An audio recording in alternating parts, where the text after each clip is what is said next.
Welcome everybody to our very first episode of Soul Ties Ministry. I'm Ronnie Dela Cruz and this is my wife Kiana Dela Cruz, and we just want to get on here and share a testimony that God has given us. Just gonna get into it. We were married in October of 2016. We were a very young married couple. I was only 22. My husband was the ripe age of 24. We were in our prime. At that time, being young, newlyweds, we never had a concern or even any expectation that having children was going to be an issue for us. Yeah, like my wife said, we got married pretty young. I was 24, she was 22. And of course, that never runs in your mind. We're not gonna be able to have children, and we decided that we wanted to start our family once we got married. We of course enjoyed each other. We enjoyed marriage for a little bit, and we decided, hey, let's go ahead and start a family. We wanted to be young parents, and we were both healthy. I think that's really important to know. We were healthy, no prior diagnosis of any kind of issues, reproductive wise, and so really there was nothing to hint that we were about to face infertility the way that we did.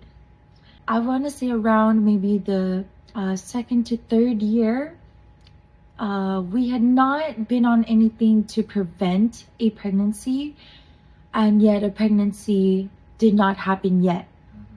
We started to question the situation, question each other. Yeah, when it first year, okay, it's not happening. Oh well. Second year, it's like, okay, why isn't it happening? And when it got to the third year, that's when, of course, like what my wife said again, that's when the questions start coming into your mind, like, what's going on? It's been 3 years. That's when the thoughts of, is something wrong with me? Am I doing something wrong? Or after the third year, I feel like that's when our mental started to take a hit. Our heart started to hurt a little bit more. Because it was a lot of disappointments after that point, and while we were questioning the situation, we ourselves were beginning to be questioned. When are you guys gonna have a baby? Or when are you guys gonna start trying? Isn't that real? If you've asked us that, please know we love you. It's just we were trying. Sensitive topic. Yeah, we were trying behind the scenes. And we didn't have the answers for you. That's what frustrated us the most. Yeah. So we got the churchy answers, God's timing. We were waiting on the Lord. I'm just enjoying my wife and she's enjoying me, but deep down we were hurting. It was definitely a struggle. It put a frustration on our marriage, where intimacy began to feel like a chore as well. Okay, at that point, now we're heading into the 3 to 4 years of marriage, and that's when I decided to start taking some initiative to seek out some medical advice. I started seeing a gynecologist, my OBGYN, to see, like, I wanted to do my due diligence. I wanted to make sure that we cleared all areas, and so I was going to get checked and screened and tested, and disappointment just kept coming, and there were no answers. There wasn't even an official diagnosis of infertility for either of us. Yes, we took it to God first. Right. We decided, what, it is God. It is God's miracle and God's will for us. We brought it to God. We've been to the altar multiple times, and we've had multiple people speak into our lives and say, what, you guys are going to, I see visions and dreams of you guys having children. And we did our due diligence. We prayed. We sought God. We've sought our spiritual leaders. We've we've heard people speak life into us Yeah. and promises into us and visions and all of that. We would get encouraged after laying it at the altar. We would get encouraged by people speaking life into us and giving us their visions and dreams, And like prophecy. brother, we would take that home with us. Yeah. We would hold on to that word.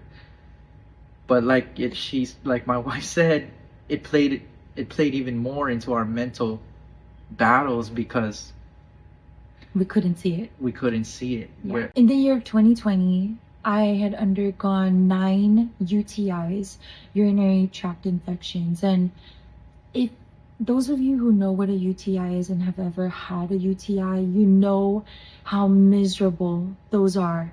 And having 9 in 1 year consecutively was just so depressing. It was so defeating. My spirit was defeated. My faith was shot because I was already seeking medical advice, medical attention, to get help and to get relief, because I was just always in this constant pain. I was very reliant on antibiotics. My husband was very against the antibiotics, but it was the only thing that could give me comfort and relief. And I could tell his heart was hurting for me because I'd just be in pain. I was ordering every kind of relief I found on the internet. Like Eucora was like this line of cranberry supplements that was supposed to help with that. And it helped for a little bit, but then it kept coming. While all that's happening, we can go ahead and add an epidemic, worldwide epidemic. We're shut in. I feel lonelier than I ever did before, really isolated. And I think that is when we stepped into the season of the night. That was a night for us.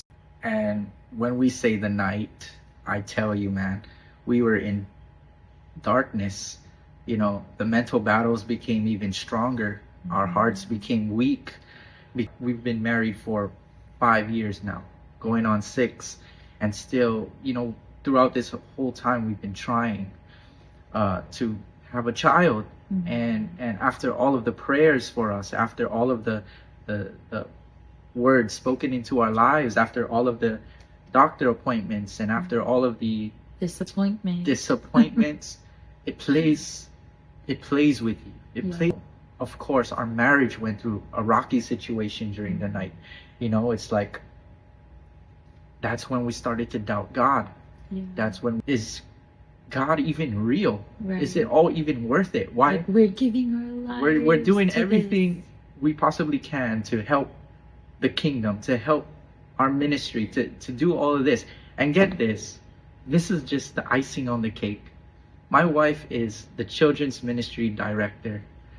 So she's all around, we're all around children's constantly. We're trying to take care and guide children. And yet, in this season of our lives, we can't have a child of our own. Just said, we give up. Yeah. We're broken. We're broken. We don't know what to do. But the fact that everyone around us, the closest people around us, our best friends, our family, my sister-in-law, we're all getting pregnant. All at the same time. We're the ones getting children. Yeah. And here we are in the middle of it. When we get the news that they're getting a child, that they're pregnant, you almost don't know what to do. You almost get lost in it, where it's like, I want to celebrate you, but I'm is it envious? I'm bitter. Yeah. Bitter. Yeah. Because it's like, why not us? Yeah. Were we forgotten? And that word, the forgotten, is exactly what I felt during that season. I love people, and I love my friends, and I love my family, and I didn't hesitate to celebrate, but in the midst of celebration and love, through my love for them, I felt hid from God's sight. I felt like I was truly in the dark. Like I am now separated, I am now in the dark. I'm left out. I'm outcasted. I just felt like it was the biggest slap to my face, and such a trying moment and character defining moment of my life, because I was brought, I think, at that moment to my absolute lowest. Yeah, it was ugly. When we say we were in the night, I mean, I'm not trying to make any light of it, but Yeah, it's real. if I could share, it came to the point where it's like I felt we were searching for a child more than we were searching for God. God. Yeah. You know, we were disappointed at everything, at God, at ourselves, because nothing was going right for us. That became the center of our lives. It became every message and every preaching somehow just reminded us of a promise in the dark, a promise that hadn't come into fruition. Sometimes even felt like a promise that was already broken. And I remember one night during that year, my sister-in-law had given birth already to our niece, that I love her, and I was just so happy. It gave me a sense of joy to see that baby and to be close to that baby. It was so much healing for me, my niece. But that night we were walking up our driveway. It was nighttime, and we had finished a midweek service. Our driveway is pretty steep, and where we live in Maui, our street doesn't have a lot of light, so it doesn't interfere with the starlight. So looking up while climbing my steep driveway, you can see so clearly a starlit night sky. And in that moment when I looked up, I started to slow down, and God spoke to me and reminded me of Abraham. And God told Abraham to look up at the stars, because the number of stars in heaven was the number of children he was going to give Abraham. And I held on to that. And from that night, for me personally, and I shared it with my husband, I felt like something shifted. And when that shift happened, there was a pivotal moment where I decided, you know what? I've prayed the prayers. God has heard my screams and my cries and my yearning. And I had such a peace and confidence that God had taken it from me. There's power in the release. Yeah. And I looked at my wife and I said, you know what? Enough. We've put so much focus on this that it's ruining our relationship. It's ruining our relationship with God. And I told her, you know what? If it happens, if God blesses us with a kid, thank you, Jesus. But I think He blessed me enough when He gave me you. So I feel like we need to just focus on ourselves. Like, we fought more than we loved each other because of disappointment, because of pressure from outside, and each other. We lost focus. That's the key. Losing focus on God, losing focus on each other. We lost focus, and we got distracted by something that was kind of out of our control. I remember that night I looked at her and I took her hand and I said, you know what? God's got us. If He blesses us, He blesses us. But if not, I still got you. And let's just focus on the ministry that God has brought us to, which is focusing on children's ministry, focusing on every ministry that we're a part of. Yeah. We've been called to more, you know, and us losing focus, we kind of, like she said, we hit rock bottom. You know, I feel like that was my turning point. Letting go of something that I should have never had my hands on anyways. You know, she'd been asking me to go to the doctors to get myself checked, and I said, you know, I feel like nothing's wrong with me. And I was the one who said it's in God's hands. If he's not blessing us, he's not blessing us. But she did her due diligence, went to the doctor's appointments, got herself checked, everything checked out, nothing was wrong And with that her. was supposed to happen. And that was supposed to happen, you know, and we gave it to God. So that moment, I feel like, was my turning point, and finally releasing it.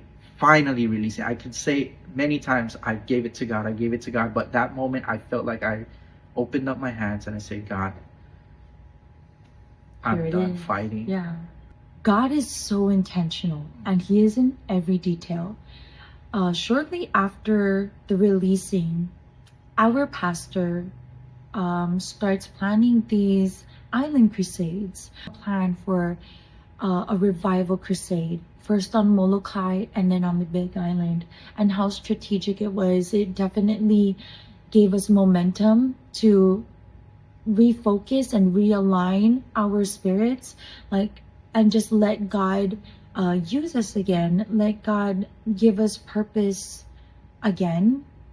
And so we attended those crusades under the request of our pastor, and God did a work. I want to say there were healing services at both those crusades. In Molokai, miraculous healings. I'm talking like the dead coming back to life. Seriously, that's another video for another time. After the Molokai crusade, you know, I feel like God wasn't done, and there was still so much more that he was wanting to expose us to. So months later, we go to the Big Island, Hawaii Island, and we have one of the most powerful revival crusades I have ever witnessed. And God did another work there. And while I thought that we were going there to serve and to minister, the last night of that crusade service, I ended up at the front of the altar with my hands up in surrender again. And a bunch of women that I knew and who were very dear and close to me came and just started praying for my womb. And there is a picture taken of that moment that I cherish so much. And it showed that we are conquerors together, that we are stronger together, and that isolation is the trap, is the enemy's tactic. And I'll post up the picture, but God gets all the glory from that night. That was towards the ending of 2021. Months later, the following year, we have our annual Hawaii District Ladies Conference. And I had already released it to God. I was still not pregnant. A lot of my best friends were at a ripe age of, they had just given birth to their babies, which I love and cherished already, and was just so happy for them. That March, the guest keynote speaker was Sister Lois Mitchell, and she is a powerhouse. And how fitting was it that Sister Lois Mitchell is also a Sunday school director, has always been that for some years. That was her calling ministry, and also unable to bear children of her own, but she had adopted a daughter. She was sharing us her testimony, but that last services she had spoken a word entitled the remembrance stones, or the stones of remembrance, and it was based off of Joshua 4, about how Joshua had told the Israelites to pick up stones and gather them, stack them as a memorial for to remember that God had brought the Israelites out of captivity from Egypt and delivered them, so that when the next generations look at those stones, they would remember the goodness of God. Well, I remember she had spoken directly to me because the Holy Ghost was upon her, and she felt to pray over me, and I had not shared with her anything about what I was going through, but she just knew. And so I took that message to heart, And I decided that day after the morning service to go to the mall near our hotel and buy Speak Life onesies, because I wanted to speak life that it was going to happen. I wanted to manifest God's promise for me. And so I went to Zara, and they had the cutest, you know, like really good quality baby onesies. So I bought 2 of them. They were $17 each. Crazy, I know. And a month later, I was met yet again with a surprise UTI. I thought I was done. I had finished my 9th UTI the year prior, right before the crusade, and I started to get that feeling and the symptoms again. So I told my husband I'm gonna go to the urgent care because I need antibiotics. I'm not dealing with this. I don't have the energy for it. We were having a big conference at our home church, and I just needed to be in my A game. So she goes to the doctors, she gets checked up, and I get a text like, hey, are you on your lunch soon? I said, oh, I'm going soon. Okay. And she's like, all right, let's go have lunch. You want to have lunch with me? I said, okay, where you want to go? I said, my favorite spot, ballet, of course. I was like, what's going on? Oh, I said, God is so good. Yeah, and then she went to her phone and she showed me a picture. And I don't know if she can pull it up and show you folks, but she showed me a picture, and she just hands me the phone. Without saying anything, she just hands me the phone. With tears in my eyes. Yeah, and then I'm eating my lunch, and I look at her phone and I go, what is that?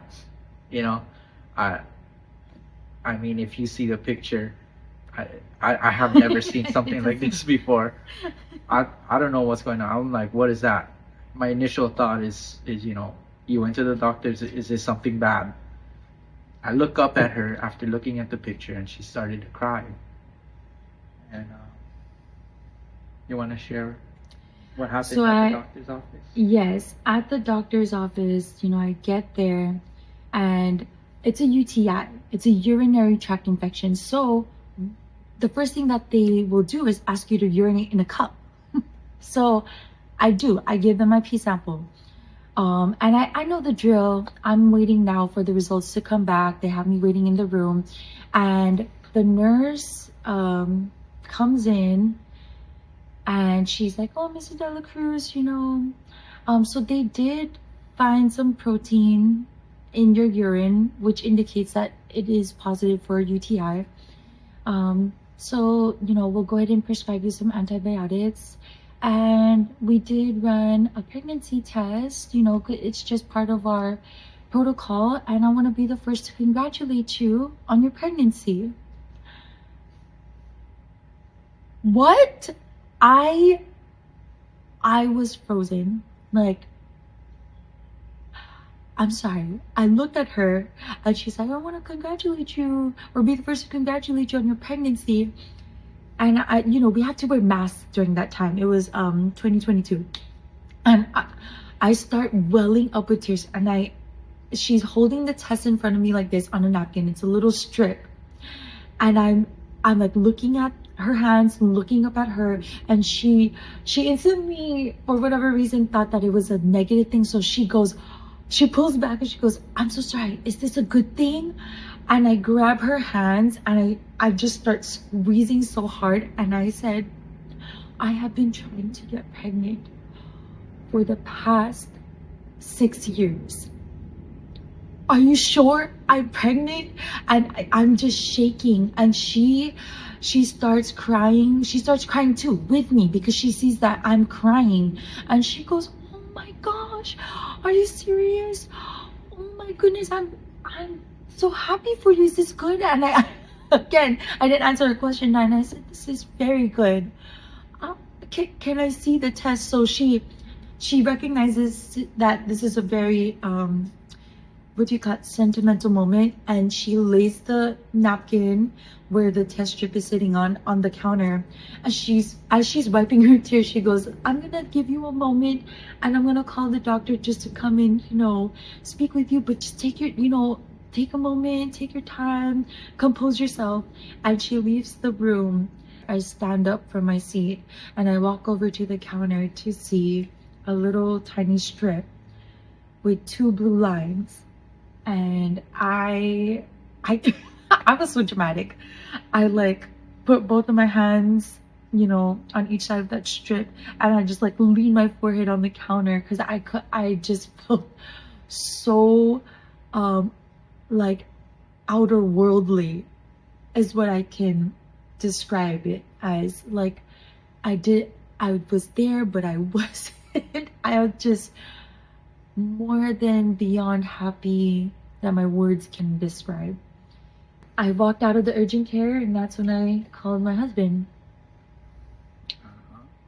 And you know, it couldn't have happened any other way. It couldn't have been through a home test. It had to happen exactly that way, because at that moment, you know it's God. Like, we weren't even expecting at this point. I think we were already accepting of whatever God's will was going to be for us. It was just another day, you know, nothing out of the ordinary happened. No expectations of anything like that happening. And that's exactly how God will operate when you least expect it. You know, the perfect timing. At the perfect timing. Man, that moment, I can't tell you, really. I just wanted to burst into my working place and say I quit. Like I won. I won the lottery. You know, I'm done. But you know, God is great.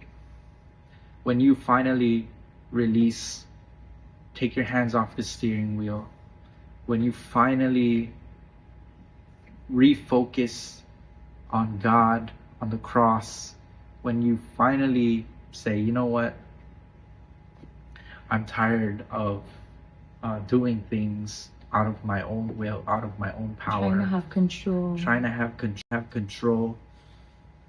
That's when God can finally say, you know what? Step aside. Now let me do my work. Yeah.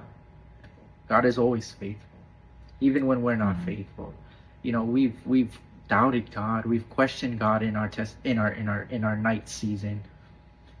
But God is always faithful. You know, there's a verse in the Bible that goes perfectly well with our testimony, and that God is not slack concerning his promises towards you. Don't lose hope when you feel like your promise is not there yet. When you're in the dark and you can't see anything. And you can't see anything. God is working some things behind the scenes. Maybe you're just not ready yet. Maybe he's still preparing some things before your promise or your miracle comes into fruition. But stay faithful, stay encouraged. We want to give God glory, because that's the God that we serve. The one who is on time, the one who sees you so clearly in the night when you can't see anything. God is working for your good. And if you just focus on him, because the night really was meant to strengthen our faith and trust in his timing. That's what it was. That was the whole lesson of that, was to isolate us so much to the point where we had to give up and give in to his perfect will and sovereignty. Sovereignty, if you look it up, is a very, very powerful and intentional word to describe God's authority over situations, and God's authority, whether it aligns with your agreement or not. It's sovereign. It's the final say. And I learned that. And when you surrender to God's sovereignty, there is an abundance of blessing. It's a safe place. There is such a safe covering in that. So there are 3, maybe 4 key things that we want you guys to leave with after this video. And these are just things that we pray encourage you and give you hope and motivation to keep fighting the good fight of faith. The first thing from this season that we found was so crucial and vital, it was to hold ourselves accountable. It was to stay close to our pastor, our spiritual authority, our shepherd. Because again, in a stage set for bitterness and jealousy and envy and all those ugly things to creep into your heart and fester and wreak all kinds of havoc, the covering of your shepherd, the safety of counsel with your man of God is where you are going to pull strength and wisdom. Yeah, I agree. Because, when you do stay close to the shepherds of your life, your pastor's wife, there was one thing our pastor's wife told us was that, set up that nursery.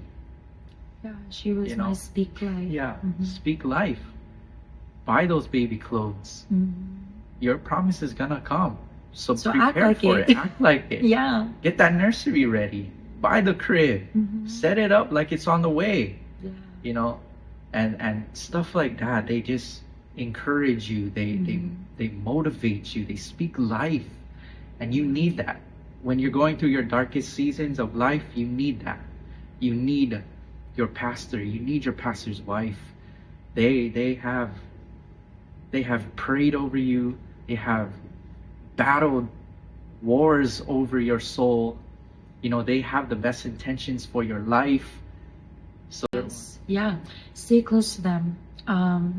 Second is to surround yourself with that godly circle, with the circle of friends or family or ministers. Just godly encouragement is going to help you keep going. You're gonna feel those times where it's just for naught and it's time to throw in the towel, but that circle will not let you. Having people close is very important, because the devil wants you to be isolated. Yeah. The enemy wants you to be in your own thoughts, battling these mental warfares by yourself. Like no one's on your side. So having that godly circle, having those closest to you, that'll support you, that'll encourage you, that'll be in the battle with you. Yeah. Third was to just pray. Ugly pray. When I say ugly pray, I mean like when you don't feel like praying and you're like stumbling over your words, just pray. Because once your mouth starts moving, once you're talking to God, you're gonna feel the release, and that heaviness is gonna lift off of you. Intentionally use that season and that time to seek God, because He will show up every single time. Yeah. Vital. It's a vital thing. That should be number one. When you stop praying, you stop having power. When you stop praying, that's when all hell will break loose. Prayer is your weapon. Yeah. In the night, in the season. Yes. Prayer is a powerful weapon, because with no prayer, no power. In your darkest moments, God's light shines the brightest. Yes. So pray. When you're feeling lonely, pray. When you're down in the dumps, pray. Yeah. And even when the promise comes, pray some more. And you know what? Pray for the even promise. If you don't know what to say, prayer doesn't need to be some elaborate thing. Yeah. You just say, God, I don't know what to do, but here I am. Yes. It's in your hands. Yeah. Simple as that. Simple. God knows you. God knows your heart. Yeah. He knows the desires of your heart. He knows what you need. Yeah. To support each other. Yes. Because you're in a marriage, there's two. The two that become one. And so this whole theme, or this experience, the Hannah experience of infertility and yearning for a child, it's tough. And the enemy definitely uses it to drive a wedge between a husband and wife, for sure. it came to the point where I said, man, you love this unborn child more than you love me. Yeah. It got to the point where it's like, Yeah. goodness, That's real. we're fighting. You're fighting me Yeah. because you don't have a child. Like, we've lost the love for one another because of this obsession. because of this obsession of having a child. It's like, goodness, Yeah. you know, you love So- an unborn child more than you love your spouse, and that's a dangerous place to be. Yeah. So yes, support each other, And protect each other. protect each other, Protect your marriage because that's covenantal. Your relationship with your spouse is covenantal, meaning that it's a sacred thing. Your relationship with your children is not a covenant, but doesn't mean you love them less. It just means you love each other first. Your spouse comes first, and so if you can protect your marriage, protect your love for each other, and protect each other's peace, God is going to get even greater glory from the outcome of your testimony, because you did not give in to the enemy's devices of division. You stood your ground as one unit. Remember, our bishop preached a powerful message about this as well, that you and your spouse are the number ones. You know, you become one flesh, and then everything outside of that is Number two. Yeah. I mean, God is number one, of course, but Right. when you get married, you become one with your spouse. So love your spouse first before anything else. Anything and anyone else. Make sure you take care of that. Make sure you take care of your connection between each other, because a lot of things will try to drive you guys apart. The enemy hates unity. The enemy hates when right. things are united. So watch out for each other. Support one another. Have each other's back, because we're humans as well. Times are tough. You will get into those moments, but always remember, pray, seek godly counsel. Yes. Have those close to you. Surround yourself. Yeah. Be accountable, and love your spouse. Love each other first, and allow God to do what God does best. Yeah. To take the steering wheel of your life, and you just Yeah. walk in His mercy and His grace. Just trust. Trust. Yeah. God is not slack concerning His promises towards you. That's good. Thank you guys. If you've made it this far, thank you for coming on this journey with us. We give God all the glory. We're praying for all of those who are currently in the night, because joy comes in the morning. And we believe that in everything, God is still sovereign. God is still sovereign. Whether it happens or not, God is still sovereign, and there is greater for you.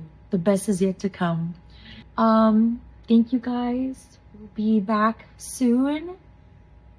Like, comment, share. Oh gosh. Just share if you feel like someone's got to hear this, or someone can be encouraged by it.